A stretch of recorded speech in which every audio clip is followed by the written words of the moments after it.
Bunda, kembali berjumpa dengan saya, Krismi Diah Ambarwati, dalam acara Mini Parenting.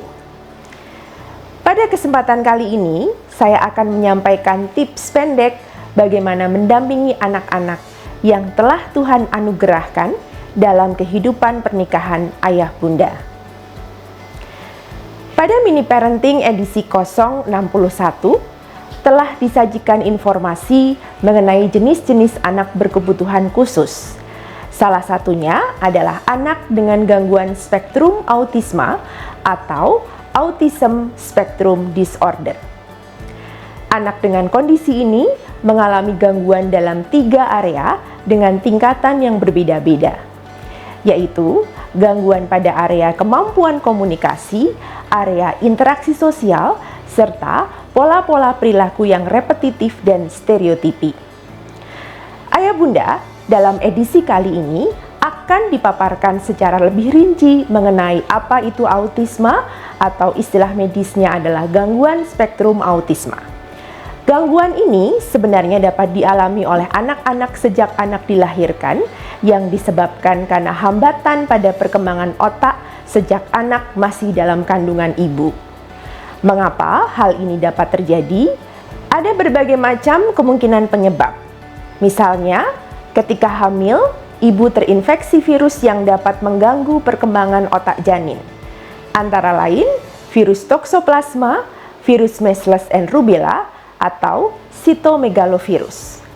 Kemungkinan lain, saat hamil, ibu terpapar oleh zat-zat berbahaya yang mengandung logam berat, misalnya timbal, yang lagi-lagi dapat berdampak pada perkembangan otak janin dalam kandungan ibu. Ataupun masalah-masalah saat kehamilan yang berisiko pada terhambatnya perkembangan otak janin. Dapat disimpulkan bahwa autisme ditimbulkan dari perkembangan otak anak yang terganggu, bahkan sejak dalam kandungan ibu. Ayah bunda, jika tadi kita sudah melihat sekilas faktor apa saja yang menjadi risiko pada terganggunya perkembangan otak anak, sekarang mari kita menelaah gejala-gejala dari autisme ini. Anak dengan kondisi autisme akan menunjukkan gejala utama, yaitu yang pertama, ketidakmampuan anak pada aspek komunikasi dan interaksi sosial. Misalnya, anak tidak dapat berbagi minat, perasaan, pikiran pada orang lain, bahkan anak gagal dalam merespon komunikasi dari orang lain. Anak juga kurang dapat menunjukkan ekspresi nonverbal dalam berkomunikasi, misalnya kurangnya ekspresi wajah, tidak adanya kontak mata, dan bahasa tubuh tertentu ketika sedang berkomunikasi dengan orang lain. Anak kemudian kurang mampu mengembangkan interaksi sosialnya. Ia menjadi sulit menyesuaikan diri dalam lingkungan sosial, sulit menjalin pertemanan karena juga kurang memiliki minat pada kelompok teman sebaya. Gejala yang kedua, anak akan menunjukkan pola perilaku yang terbatas dan berulang-ulang. Misalnya, cara bicaranya yang membeo. Anak hanya sekedar menirukan kata-kata yang diucapkan oleh orang tuanya. Atau ketika bermain, anak juga sering menggunakan pola yang berulang-ulang. Sebagai contoh, setiap kali anak bermain dengan cara mengurutkan objek-objek mainannya. Minat anak kemudian juga menjadi sangat terbatas, dan ia tampil sebagai anak yang tidak fleksibel, sangat terpaku pada jadwal atau rutinitas. Selain itu, muncul perilaku-perilaku yang dapat dianggap aneh oleh karena kurangnya reaksi atau malah reaksi yang berlebihan pada tubuhnya. Perilaku ini misalnya dengan sering menggoyang-goyangkan tangannya, memiringkan kepala ketika melihat suatu objek, atau perilaku menolak untuk disentuh maupun dipeluk oleh orang tuanya. Ayah bunda, dari gejala-gejala utama tadi, dapat juga muncul gejala penyerta. Pada beberapa anak autis, ketidakmampuan dalam aspek komunikasi diperkuat pula dengan tidak adanya bahasa yang dapat diekspresikan oleh anak. Dalam hal ini, anak tidak dapat memproduksi kata-kata maupun kalimat yang memiliki arti dan dapat dipahami oleh orang lain.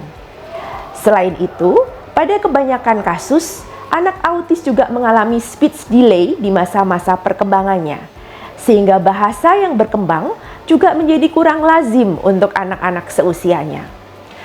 Kondisi ini jelas menyulitkan ketika ia akan menyampaikan keinginannya, oleh karena orang lain tidak dapat memahami pola komunikasi anak. Ketika keinginan anak tidak dapat tercapai, ia lalu menjadi frustrasi, dan perasaan tadi diekspresikan melalui perilaku tantrum. Misal, dengan menangis, berteriak, merusak benda di sekitarnya, memukul orang lain, bahkan ada beberapa anak yang melukai diri sendiri dengan membentur-benturkan kepala ke tembok atau memukul wajah maupun kepalanya sendiri. Perilaku tantrum ini juga ditunjukkan ketika anak menemui berbagai perubahan di sekitarnya. Seperti yang telah disampaikan pada gejala utama tadi, bahwa anak autis seringkali terpaku pada jadwal dan rutinitas, sehingga tampil menjadi anak yang tidak fleksibel. Padahal, dunia yang dihadapi oleh anak adalah dunia yang cepat mengalami perubahan.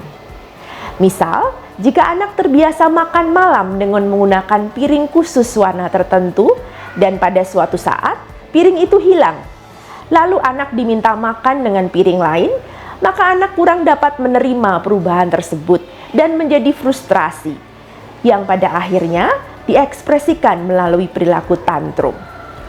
Pada kasus lain, ada beberapa anak autis yang juga menunjukkan hambatan pada kemampuan intelektualnya. Anak sulit memahami konsep-konsep abstrak di sekitarnya. Hal ini kemudian membuat anak tampil kurang mandiri. Ia perlu banyak dibantu oleh orang tua ataupun orang di sekitarnya untuk menjalani aktivitas kesehariannya. Terlebih lagi, jika anak berada di situasi sosial, ia jelas membutuhkan bantuan.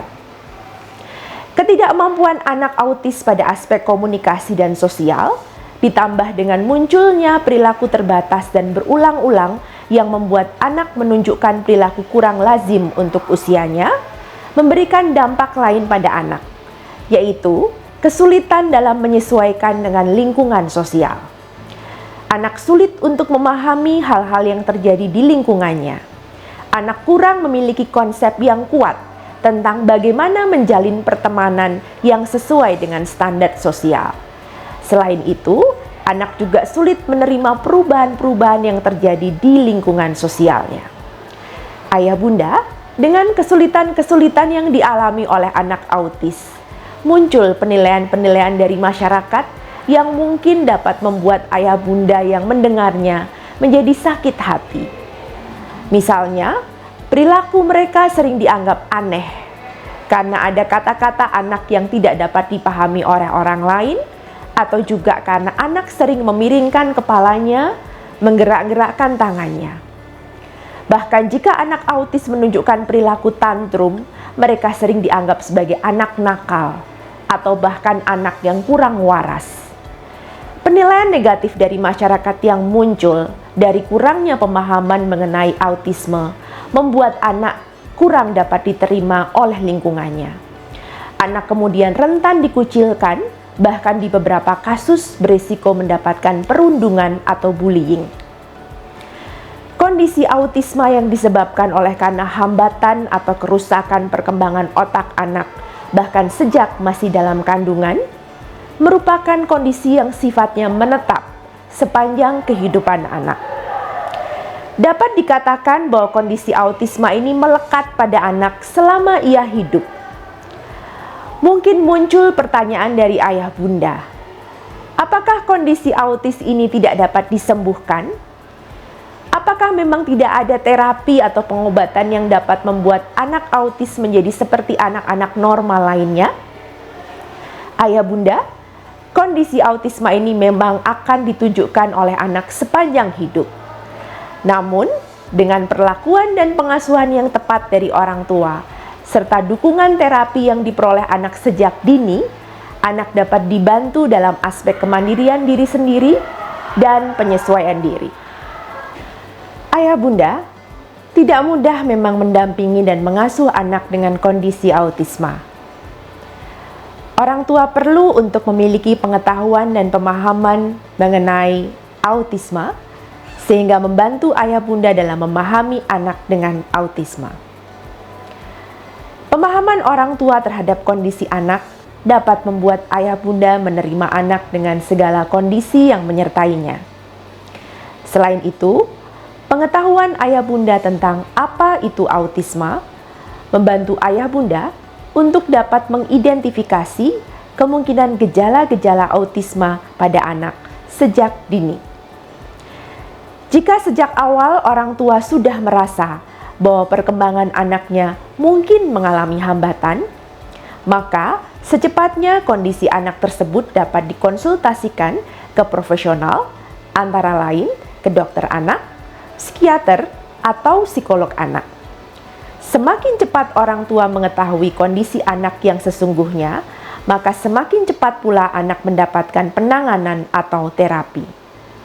Selain itu, ketika orang tua dapat menerima kondisi anak dengan autisma, maka menghindarkan orang tua dari memaksakan keinginan atau kehendak pada anak. Anak kemudian merasa diterima oleh orang tuanya, sehingga anak juga merasa nyaman dan dapat meminimalkan munculnya perilaku tantrum akibat frustrasi.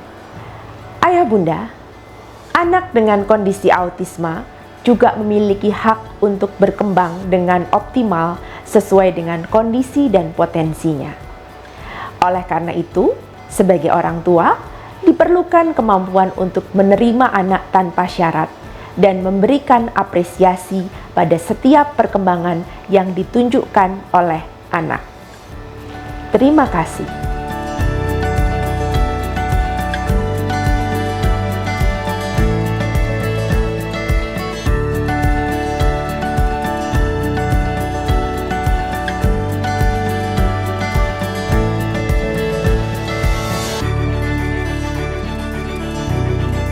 Sahabat, mari dukung pelayanan dan pekabaran Injil melalui YKB dengan membagikan link acara ini kepada sebanyak mungkin orang.